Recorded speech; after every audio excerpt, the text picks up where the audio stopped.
Hello everyone, what is up? It is me, Ewan from What Culture Comics, again joined as always by Zoe Miskelly. Always Zoe. Exactly, and because it's a Thursday, that means that Wednesday was the day before, and you know what happens on a Wednesday?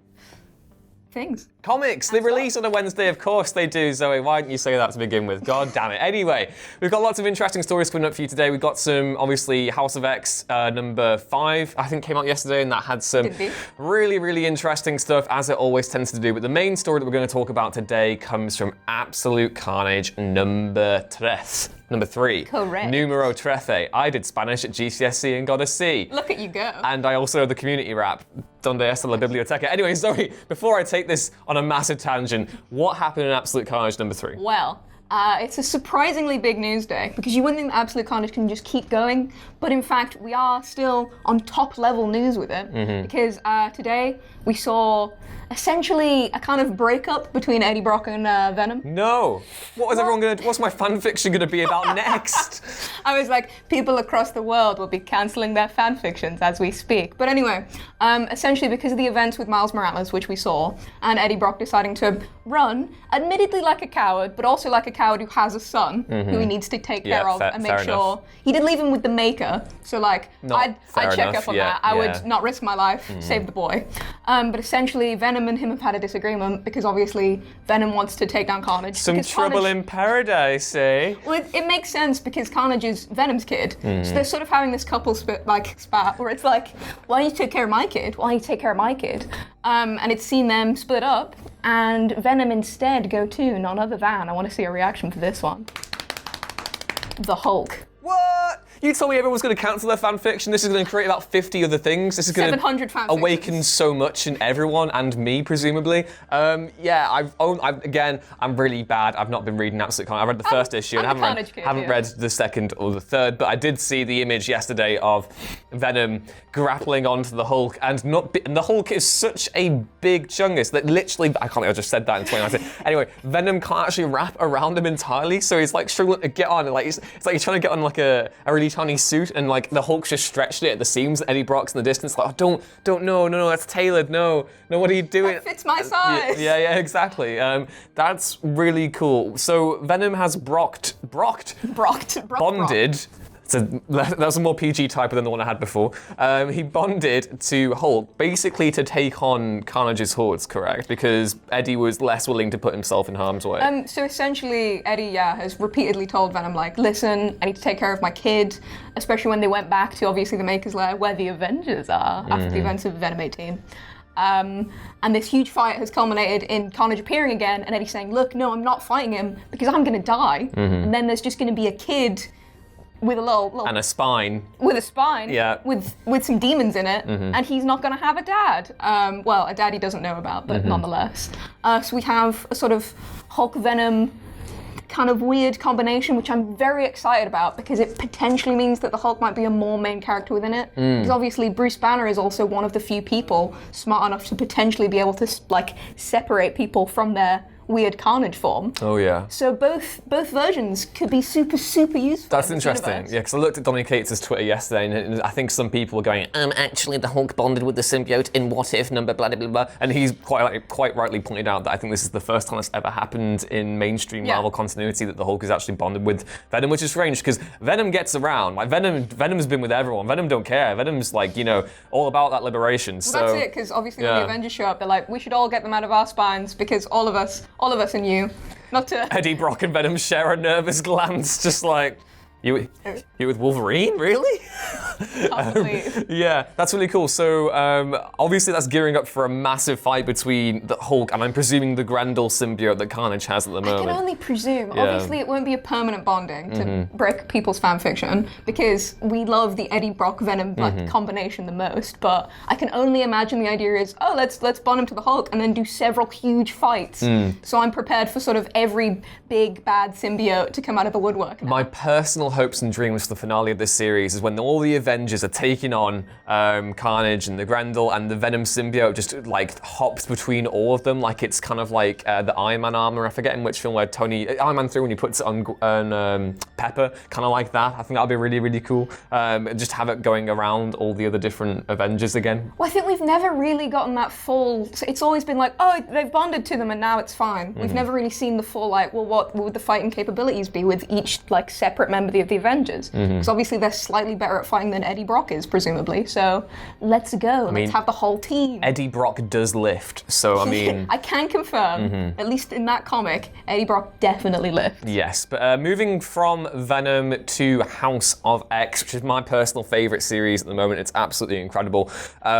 We got some new revelations spinning out of Powers of 10 the other day, where obviously we didn't cover it last week because we kind of had a lot of news going on.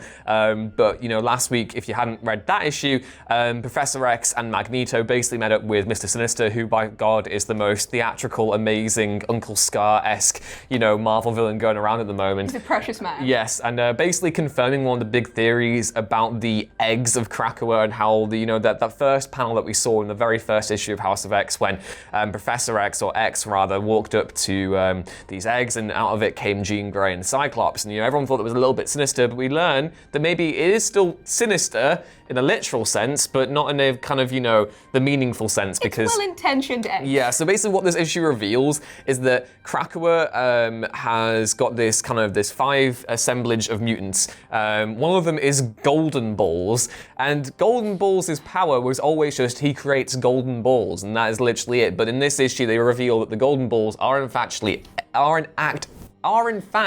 actually eggs. And then what they've been doing is they've been impregnating them with the mutant DNA that Sinister has had on file, and that basically allows Professor X to store a mental backup on Cerebro of these different mutants, and then imbue that mental backup into these genetically aged clones.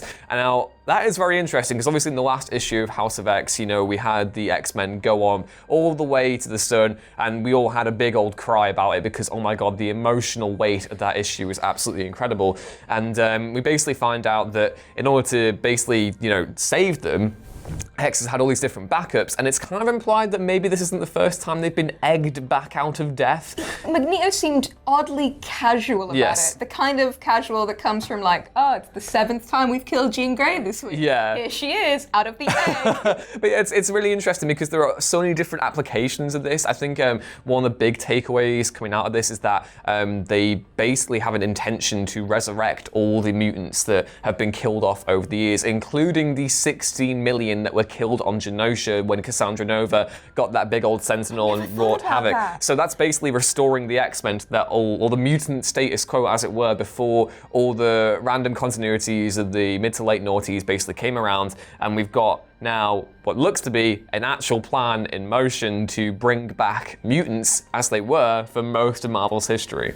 It is so clever. I'm mainly just happy that Golden Balls now isn't just like, oh, look at that dork and his bad powers. It's like, well, he shot eggs the whole time, so it's fine. Yeah, there was also some really cool imagery in this comic, courtesy of Pepe Larraz. I thought the way they reintroduced, they kind of showcase Storm's leadership qualities here, I really thought well, and almost, you know, looking at the cultural significance of Krakauer as a mutant nation, you know, a lot of imagery in this book lends weight to the old symbols you'd associate with the Black Power movements in the 70s and 80s, and that's really interesting as well. They have some really good symbols of like loads of raised fists in the airs from mutants, and that's really cool. But yeah, the issue also ends with another bombshell. So we get to the plot where we have the X-Men at the United Nations. We learn that Emma Frost has mentally dominated the Russian ambassador to basically recognize Krakauer as a mutant nation. So Krakauer is now an official nation on planet Earth, which again, really, really cool. Basically realizing their dream even further. And then we get the added little bonus of the ending where Apocalypse and most of the evil mutants that we have come to,